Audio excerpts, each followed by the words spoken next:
Hello പ്രിയപ്പെട്ടവരെ, Kerala Blasters ഈ season പലവിധമായ പ്രശ്നങ്ങളാണ് അഭിമുഖീകരിക്കേണ്ടി വന്നത്.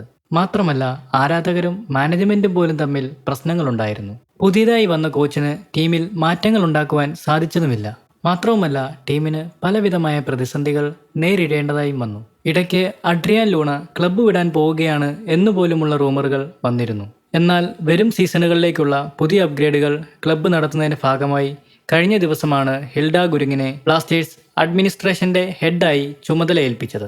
അടുത്ത സീസണിലേക്ക് എത്തുമ്പോൾ പുതിയ കോച്ചായിരിക്കും ടീം മാനേജ് ചെയ്യാൻ എത്തുക. ഈ കാര്യം ക്ലബ്ബ് തന്നെ മുമ്പ് വ്യക്തമാക്കിയിരുന്നു. കഴിഞ്ഞ ദിവസമാണ് കേരളത്തിന്റെ സ്ട്രൈക്കറായ ജീസസ് ഹിമിനസിന് പരിക്കു പറ്റിയത്. ജംഷഡ്പൂർ ഉൾപ്പെടെയുള്ള ടീമുകൾക്കെതിരെയുള്ള മത്സരങ്ങൾ ജീസസ് ഹിമിനസിന് നഷ്ടപ്പെട്ടിരുന്നു. ഇപ്പോൾ വരുന്ന പുതിയ റിപ്പോർട്ടുകൾ പ്രകാരം ജീസസ് ഉടനെ വരുന്ന സൂപ്പർ കപ്പിൽ ബ്ലാസ്റ്റേഴ്സിനായി കളത്തിലിറങ്ങും എന്നതാണ്.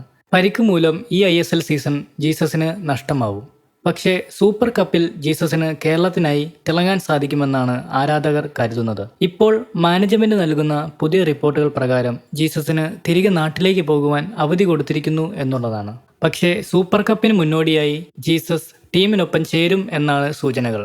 കൂടുതൽ സിനിമാ കായിക വിശേഷങ്ങൾക്കായി ഈ ചാനൽ സബ്സ്ക്രൈബ് ചെയ്യുക. താങ്ക്